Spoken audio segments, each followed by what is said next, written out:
అందరికీ ముఖ్యంగా విజయరాజు కోల్పోయిన తల్లి, చెల్లి, భార్య, బిడ్డలు వారందరికీ ఓదార్పు కలగాలని నేను మనవి చేస్తున్నాను. విజయరాజు కొద్ది నెలల క్రితం మా సంఘానికి 2 సార్లు రావడం జరిగింది. ఆయన విషయంలో చాలా మంచి దైవజనుడు, భారం కలిగినటువంటి దైవజనుడు. మోషే గారు మరి మా ఊరు శ్రీలంక గ్రామం వారు.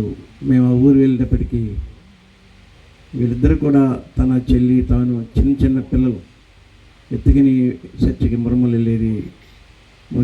మోసే గారి యొక్క మిస్సెస్ గారు.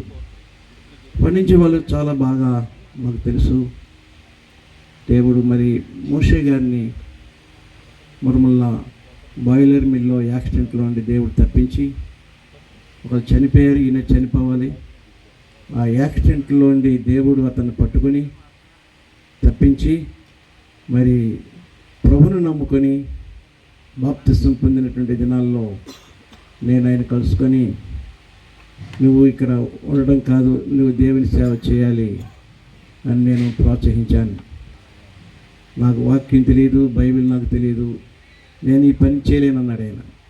నేను ట్రైనింగ్ పంపిస్తాను సిటీసీకి, విలియమ్స్ గారు వస్తున్నారు మా ఊరు, నువ్వు అక్కడికి వెళ్తే అన్నీ బోధిస్తారు వాళ్ళు. అక్కడ నువ్వు చెప్పవలసింది ఏమీ లేదు, దేవుడే నడిపిస్తాడు అన్నప్పుడు భార్య తను నా మాట విని విలియమ్స్ గారి దగ్గరికి వెళ్ళి ట్రైనింగ్ పొంది చాలా కాలం మరి సిటీసీలో సేవకునిగా ఉంటూ, నేను వారికి ఒక సూపర్వైజర్గా ఉంటూ ఈ ప్రాంతానికి చాలా పర్యాయంలో వచ్చి ఇక్కడికి వచ్చి బాప్తిసాలు ఇచ్చి దండయాత్రలు చేసి, మరి ముఖ్యంగా ఆయన సిటీసీలో ట్రైనింగ్ అయిన తర్వాత ఈ ప్రాంతానికి తీసుకొచ్చింది నేనే. మా మైక్ సెట్టు అన్నీ కట్టుకుని డ్రమ్ కట్టుకుని వచ్చి ఈ ప్రాంతంలో నువ్వు సేవ చేయని మేము దండయాత్ర చేయించి పని అప్పగించాం ఆయనకి. ఈ రీతిగా మోషే గారి యొక్క పరిచర్యకు మేము చాలా కష్టపడ్డాం, మేము చాలా ప్రోత్సహించాం. బాప్తిస్మ విషయంలో, సంఘ విషయంలో, అనేక కార్యక్రమాల విషయంలో ఈ ప్రాంతానికి రావడానికి నేనే ఈ ప్రాంతానికి రా అని చెప్పి నేను తీసుకుని వచ్చి దండయాత్ర చేయించి ఇన్ని పనులు ఈ ప్రాంతంలో మేము చాలా కష్టపడ్డాం ఈ పరిచర్య కొరకు. దేవుని కృపను బట్టి చాలా పరిచర్య ఎంతో వేగవంతంగా జరుగుతుంది. ప్రారంభంలో అల్లుడు గారు చనిపోయారు, రెండవదిగా తాను పెద్ద వయసు అవ్వడం వల్ల ఆయన మరి చాలాసార్లు పుష్కలంగా రావడం, ఆ ముందు కొద్ది దినాల్లో మేము కలుసుకోవడం జరిగేది. తర్వాత ఆయన ప్రభు దగ్గరికి వెళ్ళిపోయారు. మూడవదిగా కుమారుడు మరి చిన్న వయసులో ఇలా జరుగుతుందని మేము ఎవరు కూడా ఊహించలేదు. ఈ కుటానికి ఎంతమంది దైవజనులు రావడం నేను ఇదే చూశాను. నేను చాలా కార్యక్రమాలకు వెళ్తుంటాం, కానీ ఇంతమంది దైవజనులు, ఇంతమంది విశ్వాసులు ఎవరు రారు. కొద్దిమంది వస్తారు, ఒక 5-10 మంది వస్తారు.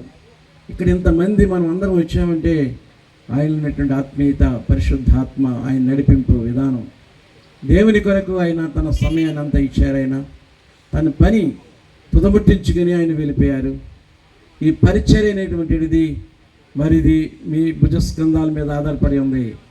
ప్రతి విశ్వాసి గమనించవలసింది ఏంటంటే, మా దైవజనులు మా కొరకు కష్టపడ్డారు, సేవ చేస్తారు, మమ్మల్ని రక్షించుకున్నారు. మేము ఈ పరిచర్యను మేము రక్షించుకుంటాం, ఈ పరిచర్యను మేము కాపాడుకుంటాం, ఈ సంఘాన్ని మేము బలపరుచుకుంటాం, మా సేవకురాలను మేము పోషించుకుంటాం, మా సంఘాన్ని మేము నడిపించుకుంటాం అనేటువంటి ఒక ధైర్యం మీరు కలిగి ఉండాలి. అందరు గట్టిగా వస్తామని చెప్తాం.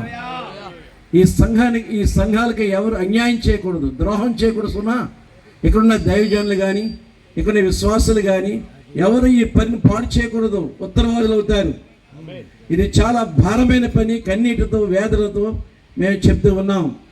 ఆయన తన స్వగ్రామం ఇచ్చి మీ ప్రాంతానికి వచ్చి తన సర్వస్వం అక్కడ అమ్ముకొని ఇక్కడ ఈ పరిచర్యలు ఎంతో దేవారాత్రులు, మరి మోజెస్ గారు, మిస్సెస్ గారు, వారిలో ఉన్న దృఢత్వం, వారిలో ఉన్న విశ్వాసం, వారిలో ఉండేటువంటి నమ్మకత్వం, సేవ పట్ల ఉన్న ఆసక్తి, ఇన్ని ఆత్మలన్నీ కూడా పొగ చేయడానికి మరి మోజెస్ గారి యొక్క మిస్సెస్ గారు ఎంతో పాత్ర చాలా ఉంది. వీళ్ళందరినీ బలపరిచింది ఆవిడ. అంచేత నేను ఒకే మాట చెప్తున్నాను ఏంటంటే, సంఘములన్నీ కూడా ఎక్కడ వారి సంఘాన్ని ప్రారంభించారో ఆ సంఘములు మీరు బలపరుచుకుంటూ ఆ యొక్క వెధవరాండ్లుగా మిగిలిపోయినటువంటి ఆ ముగ్గురిని మీరు విడిచిపెట్టకుండా మరి వారి యొక్క మనవడు ఎదిగే వరకు, వారి మనవరాలు ఎదిగే వరకు కొంత మీరు బాధ్యత తీసుకుంటే రాబోయే దినాల్లో దేవుడు ఈ పరిచర్యను ఎన్నో వేల రెట్లు అభివృద్ధి చేస్తాడు. Amen. Hallelujah, hallelujah. Praise the Lord. ఎందరో దైవజనులు చనిపోయారు, మిషనరీస్ చనిపోయారు, వారు పని చేసి వెళ్ళిపోయారు, అంతే, ఆయన పని అయిపోయింది. ఆమేన్. ఇక మీ పని ఉంది. God bless you. ఆమేన్.